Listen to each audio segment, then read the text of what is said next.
Welcome to Real Bytes, a show where I take real news clips and assemble them to show you the truth about the issues of the day.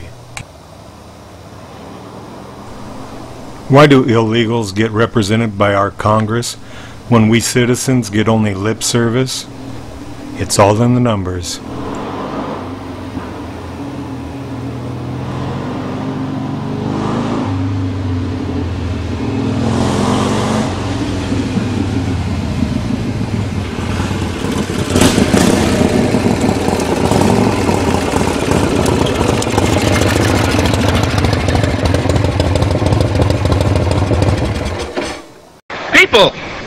Now you think you have a destiny to fulfill in this land that historically has been ours for 40,000 years.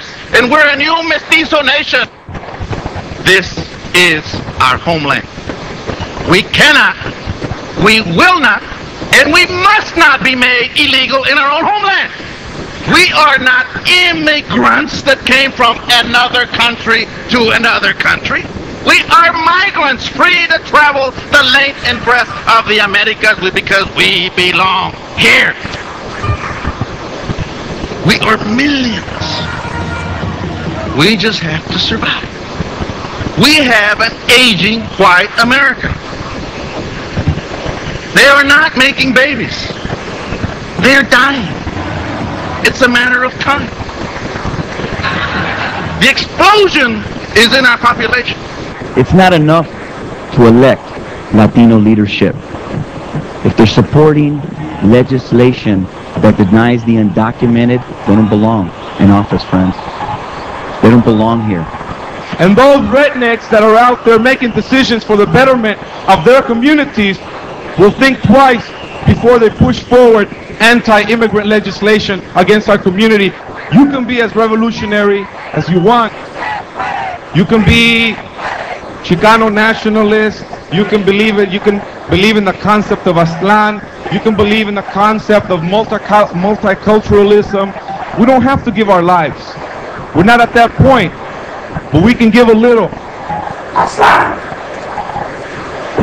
Nation of Aztlan. You know, when the extreme right wing talks about Aztlan, I guess it's from a guilty complex. Because they know what they did in Texas. We have the armor, we have the infantry, we have the artillery, but we have to combine it under one organized command. So we can wage an effective countervailing war against those racists that are trying to continue to discriminate and impede our development. America. People say to me on the Senate floor when I was in the Senate, why are you fight so hard for affirmative action programs?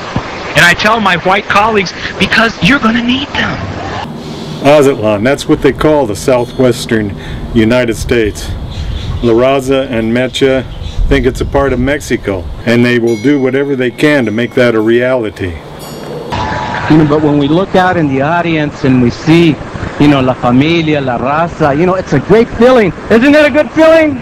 And then, you know, I started to think about that, and I said, it reminded me of a book that we all read and we all heard about, you know, Paul Revere, you know, and his, when he was saying, you know, the British are coming, the British are coming.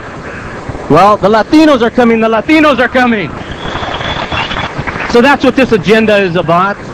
It's about assuring that we increase our numbers, at every level. And let me tell you, we can't go back. You know, we're at a civil war. United Latinos will win. The de facto elimination of the border between Mexico and the United States. I believe that the debate revolving around our immigration policy should reflect the fact that this phenomenon is underway. But not all illegals want to assimilate or become citizens.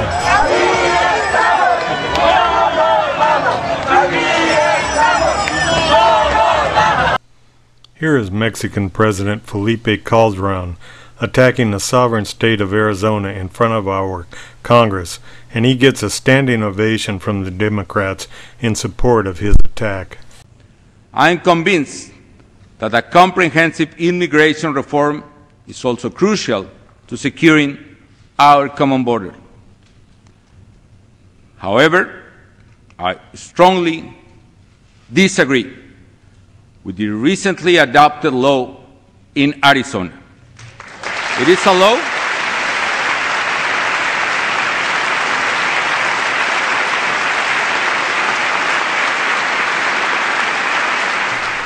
John Kyl of Arizona tells of Obama's plan for amnesty. I met with the president in the Oval Office, just the two of us. I kicked the rest of the people out. I asked them if they would leave. I'm sorry. And we had a discussion about it. No, one was General Jones, the National Security Advisor, and I. No, and but anyway, here's what the president said. The problem is, he said, if we secure the border, then you all won't have any reason to support comprehensive immigration reform. In other words, they're holding it hostage. We will not stop. We will take up our shovels and our pickaxes and we break the land and make your landscaping and clean your toilets and our planters. We will use them against you. Believe that. That's what it is. We're the majority now, not the minority. Y'all are the minorities now. And we claim this land is ours, it's always been ours, and we're still here. And none of this talk about deporting. If anybody's going to be deported, it's going to be you.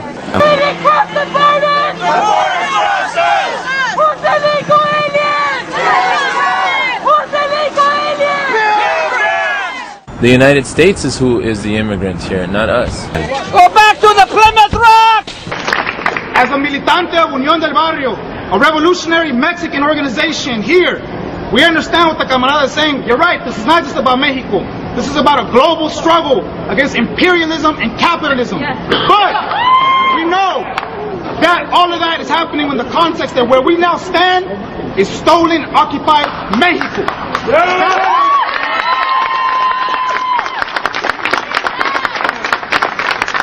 And the message that we bring is we want to bring a little bit more of a revolutionary context to this. Why is it that these people, these frail, racist, white people, want to keep us out of this country? It's not because simply the color of our skin. It's not simply because they just want to exploit us. Let me tell you why. Because on this planet right now, of 6 billion people, at the forefront of the revolutionary movement is the Raza. When you go to Venezuela,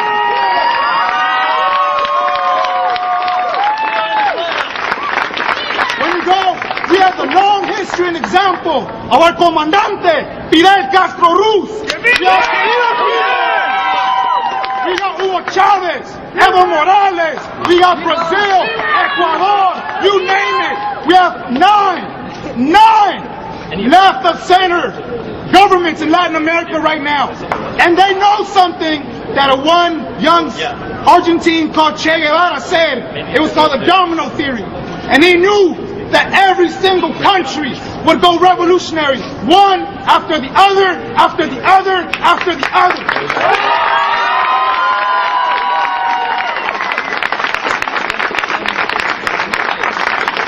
So what do they fear? They know that every single country, they know that we no longer will fall to these lies called borders.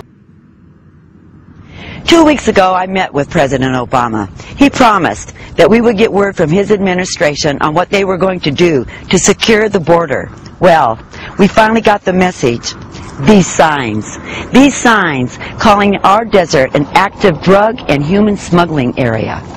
These signs warning people of danger and telling them to stay away. I'm 80 miles away from the border and only 30 miles away from Arizona's capital. This is an outrage. Washington says our border is as safe as it has ever been.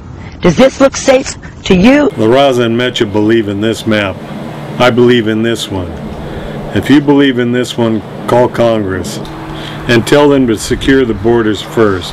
After the borders are secure, and only after the borders are secure, should Congress even address the problem of the illegals living here already.